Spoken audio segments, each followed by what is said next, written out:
नमस्कार दोस्तों।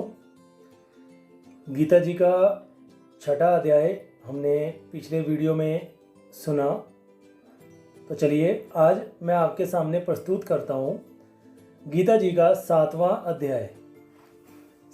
अध्याय। जल भूमि धरती अनल पंचम व्योम महान, बल बुद्धि और अहमपन आठ प्रकृति जान।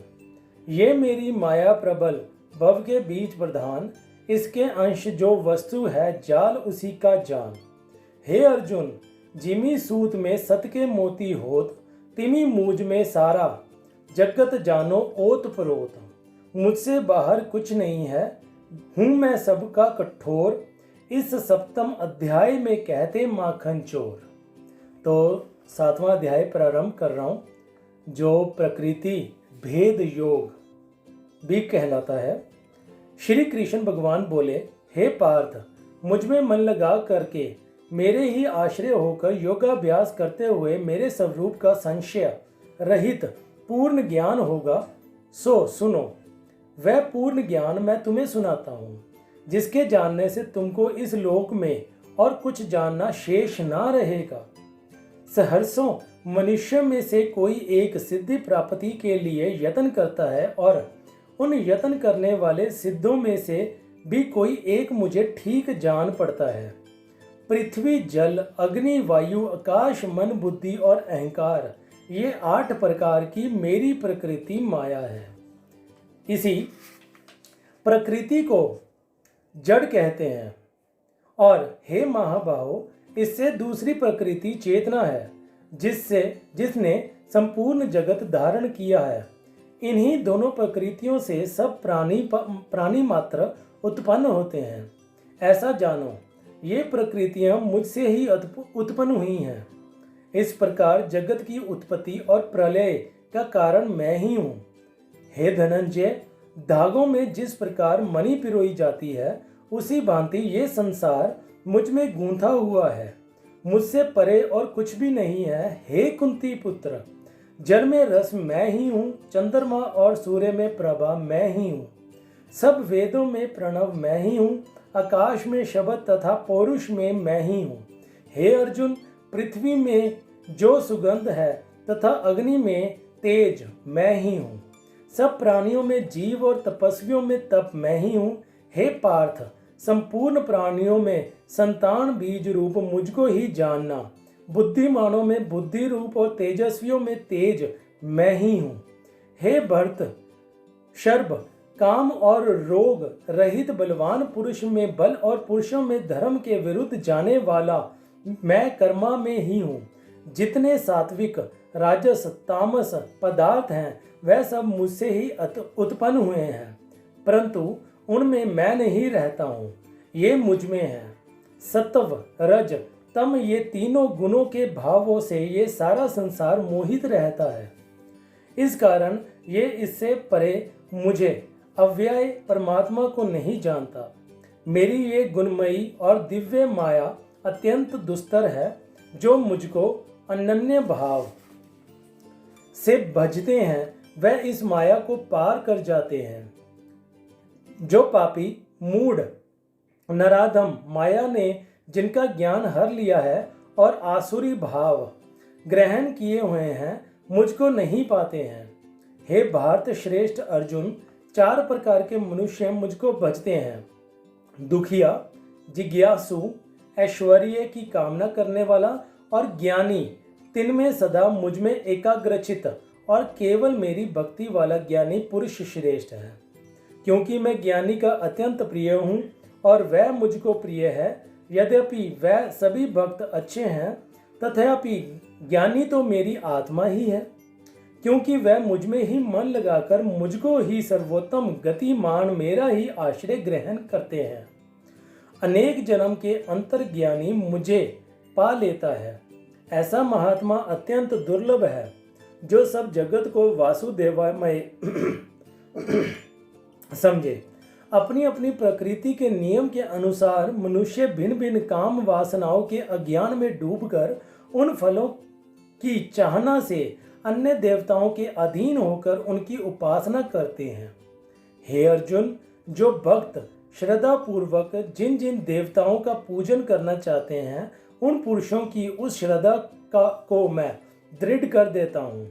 वह इस श्रद्धा से युक्त होकर उस देवता की आराधना करता है, फिर उसको मेरे ही रचे हुए कर्म फल प्राप्त होते हैं। परंतु उन अल्प बुद्धि वालों का फल नाशवान है। देवताओं का आराधना करने वाला देवताओं को मिलते हैं और भक्तजन मुझ में मिल जाते हैं। मेरे अव्यय अविनाशी अत्युत्तम स्वरूप को ना जानकर मंद बुद्धि लोग मुझे अव्यक्त को व्यक्त देहधारी मानते हैं। योग माया से आच्छादित होने के कारण सबको नहीं दिखता हूँ। उसी से मूढ़ लोग अनादि तथा अविनाशी मुझको नहीं जानते। हे अर्जुन, मैं भूत, भविष्य और वर्तमान के सब प्राणियों को जानता हूँ, पर मुझे कोई भी नहीं जानता। हे भारत, हे परंतप, इच्छा और द्वेष से उत्पन्न होने वाले सुख दुख आदि द्वंद्व के मोह से जगत के सभी प्राणी भ्रम में फंस जाते हैं।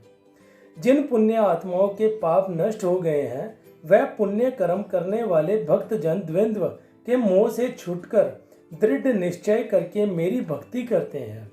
जो मेरा आश्रय लेकर जन्म मरण कर्म को दूर करने के अर्थ प्रयत्न करते हैं, वह पुरुष परम ब्रह्मा आत्मज्ञान और संपूर्ण कर्म को जानते हैं। जो अधिभूत, अधिदेव और अधियज्ञ इन सब में व्यापक मुझे जान पाते हैं, वे समाधिष्ट मरण या काल में मुझको जानते हैं। इति सुपनिषदुषु ब्रह्म विद्या योग शास्त्रे श्री कृष्ण संवादे प्रकृति भेद योगी नाम 7वां अध्याय समाप्त होता है। तो यहाँ पे मैं आपको 7वें अध्याय का महात्म्य सुनाने जा रहा हूँ, तो ध्यान से सुनिए। 7वें अध्याय का महात्म्य है। श्री नारायण जी बोले, हे लक्ष्मी, अब 7वें अध्याय का महात्म्य सुनो। एक पटेल नामक नगर है, जिसके शंकुकरण वैश्य रहता था। वह व्यापार करने को नगर के बाहर कहीं जाता था। रास्ते में शंकुकरण को सर्प ने डसा, वह मर गया। उसके साथी दाह क्रिया कर आगे को चले। जब लौटकर घर में आए, उसके पुत्र ने पूछा, मेरे पिता शंकुकरण कहाँ हैं? उन व्यापारियों ने कहा, तेरे पिता को सर्प ने डसा था, वह मर गया और ये पदार्थ तेरे पिता का है, तू ले।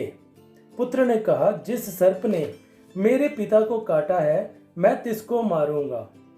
उन व्यापारियों से कहा, चलो वह ठोर मुझे बताओ जहां मेरा पिता शंकुकरण मरा है। व्यापारियों ने वहां ले जा खड़ा किया। देखा तो वहां एक वामी है, जिसे कुंडलों के साथ खोदने लगा। सब छेद बड़ा हुआ, वहां एक सर्प निकला। उसने कहा, तू कौन है? मेरा घर क्यों खोदता है? उस बालक ने कहा, मैं शंकुकरण का पुत्र हूँ। जिस सर्प ने मेरे पिता को मारा है, मैं उसको मारूंगा। तब सर्प ने कहा, हे पुत्र, मैं तेरा पिता हूँ, तू मुझे उस अधम देह से छुड़ा और मुझे मत मार। ये मेरा पूर्व जन्म का कर्म था, सो मैंने भोगा। तब पुत्र ने कहा, हे पिता, कोई यत्न बताओ जिससे तुम्हारा उद्धार हो। तब उस सर्प ने कहा, हे पुत्र, किसी गीता पाठी ब्राह्मण को घर में भोजन कराओ और उसकी सेवा करो। जिसने गीता का पाठ करने वाले थे, एक दिन सबको बुलाकर श्री गीता जी के 7वें अध्याय का पाठ कराया और उनको भोजन कराया। तब उन ब्राह्मणों ने आशीर्वाद दिया। तत्काल वह अधम देह से छूटकर देवदेही पाए। विमान पर चढ़कर आकाश मार्ग को जाता हुआ अपने पुत्र को धन्य धन्य कहता हुआ बैकुंठ धाम को जा प्राप्त हुआ। तो ये था हमारा 7वां अध्याय। तो अगली वीडियो में मैं आपके लिए लेके आऊँगा 8वां अध्याय महत्म के साथ। तो धन्यवाद यहाँ तक के लिए।